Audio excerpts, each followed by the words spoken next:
राजस्थान की इस भूमि के कण कण में, रज रज में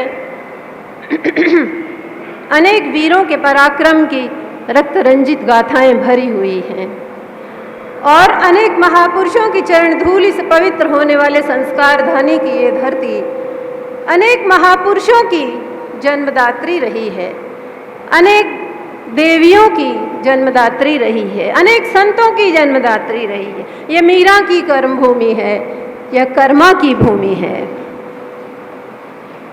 और यहाँ विराजमान सभी भागवत जनों के नेह और स्नेह से धन्य होता यह आज का वातावरण।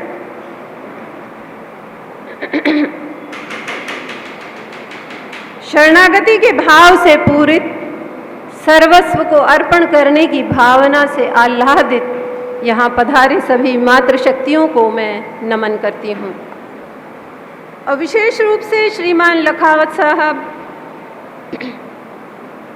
आदरणीय का जो हमेशा साहित्य के प्रति जो रुझान रहा है, हमारे समाज के लिए गौरव, राजनीति और साहित्य का एक जो रेयर कॉम्बिनेशन आपने हमेशा बनाए रखा और साहित्य की जो ज्वाला को जलाए रखा है, श्रद्धा और निष्ठा को मूर्तिमंत अपने हृदय में धारण किए हुए माँ भगवती के प्यारों, धर्म के संवाहकों, सभी भागवत जनों को मैं प्रणाम करती हूँ और इस मनोयोग से किया गया एक सुंदर अनुष्ठान कि कैसे कोई व्यक्ति शाश्वत बनता है, उसका विचार उसके शरीर के बाद भी कैसे स्थायी रहता है। महत्वपूर्ण यह नहीं है कि व्यक्ति कितना जिया, यह भी महत्वपूर्ण नहीं है कि उसने कितनी सफलता हासिल की, वरन महत्वपूर्ण यह है कि वह कैसे जिया। जीवन की सार्थकता महत्वपूर्ण है। इसलिए मैं ऐसी अनेक देवी के चरणों में प्रणाम करती हूँ जिन्होंने अपने चारित्रिक शुचिता से हमें मार्गदर्शित किया, जिनके चरित्र हमें प्रेरणा देते हैं और जो भगवत्ता के उच्चतम शिखर को पहुंचने के लिए प्रेरित करते हैं और हमारे भीतर की मानवीयता को सबल करती हैं।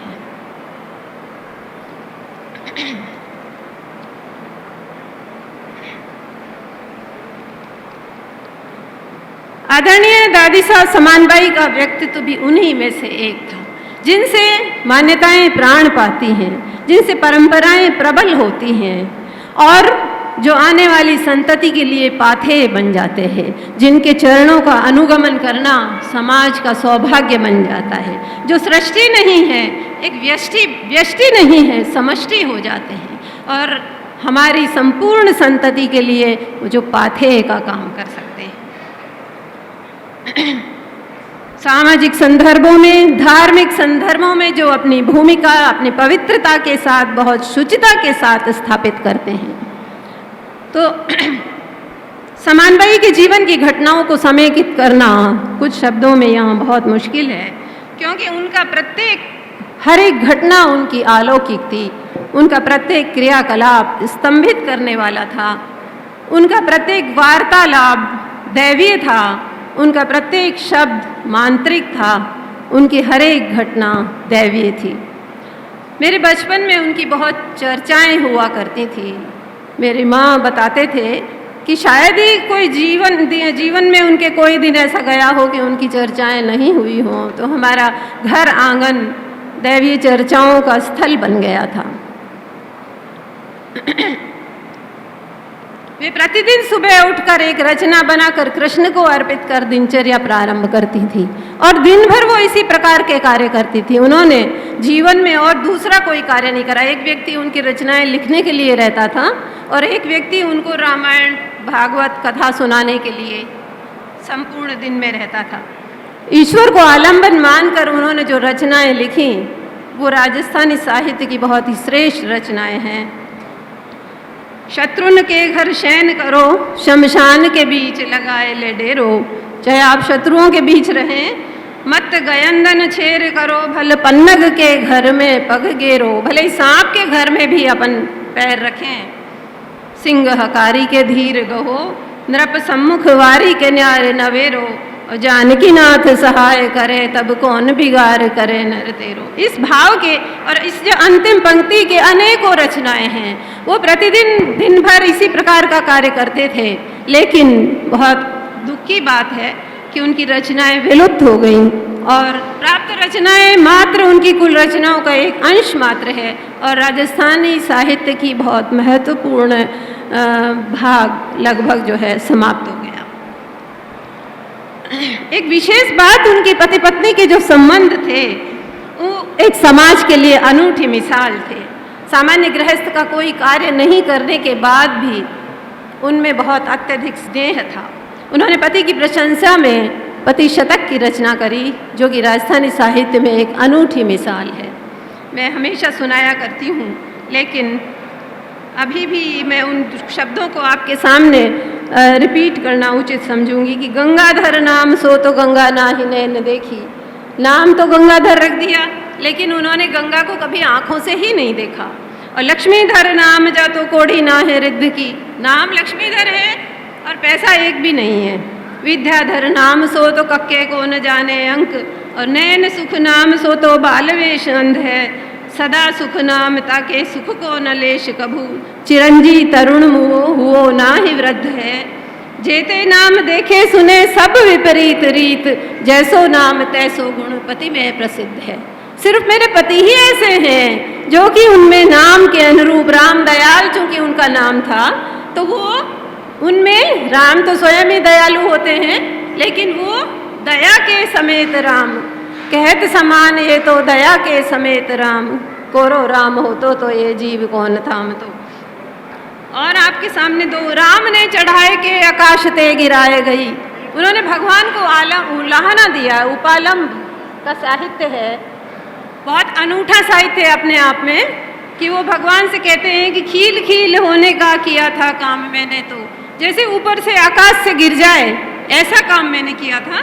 गाड़े से बबूल सूल माननीय वक्ताओं से एक छोटा सा आग्रह है, समय सीमा का थोड़ा सा ध्यान रखें, क्षमा चाहती हूँ। जोपे में सकेरू होते 5-7 शेर, तो परवे न पाई धर झेल लई बीच माही। तैने तो गिराई पर मेरो भी तो राम हो, कहत समान ये तो दया के समेत राम, कोरो राम हो तो ये जीव कौन थाम तो। वो ईश्वर से कहते हैं कि तूने तो मेरे को ऊपर से गिरा दी थी, लेकिन मेरा भी एक राम था जिसने मुझे थामे रखा और जीवन का आलंबन बनाए रखा। तो ये इस प्रकार का एक उनका अनूठा साहित्य हमारे सामने मौजूद है। समय की सीमा, लेकिन एक बात मैं अंतिम समय में आपसे ज़रूर कहना चाहूँगी कि समाज में जो गिरते प्रतिमान आज हमें परेशान कर रहे हैं, हम आए दिन ये देखते हैं, तो उस समय में दादीसा के समन्वय की चरित्र को पढ़ा जाना चाहिए। हमारे युवा वर्ग के लिए ये एक आलंबन का कार्य कर सकते हैं, प्रेरणा का कार्य हो सकता है। इन्हें पढ़ा जाना चाहिए, कोर्सेज में लगाया जाना चाहिए, ज़्यादा से ज़्यादा समझें, ताकि गिरते हुए समाज को, टूटते हुए समाज के लिए एक आलंबन का काम कर सके। समन्वय का व्यक्तित्व बहुत ही अनूठा व्यक्तित्व था, एक आध्यात्मिक ऊर्जा से ओतप्रोत, और वो अत्यधिक अनिर्वचनीय आत्मीयता से हमेशा भरे हुए रहते थे। और उनके दर्शन से जीवन के त्रैताप समाप्त हों, इस प्रकार की उनकी घटनाओं से हमें मालूम देता है। ऐसी ऊर्जस्विता और तेजस्विता तो जन्मांतर से संचित हो सकती है, अनायास नहीं हो सकती। ऐसा लगता है कि कवयित्री का ये चित्र बहुत इतिहास में देखने को नहीं मिलता, और ईश्वर ने उनको विशेष रूप से सृजित कर इस भूभाग के लिए संप्रेषित किया था।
Get your copy late. Pizza Point, Kangor. For delicious moments.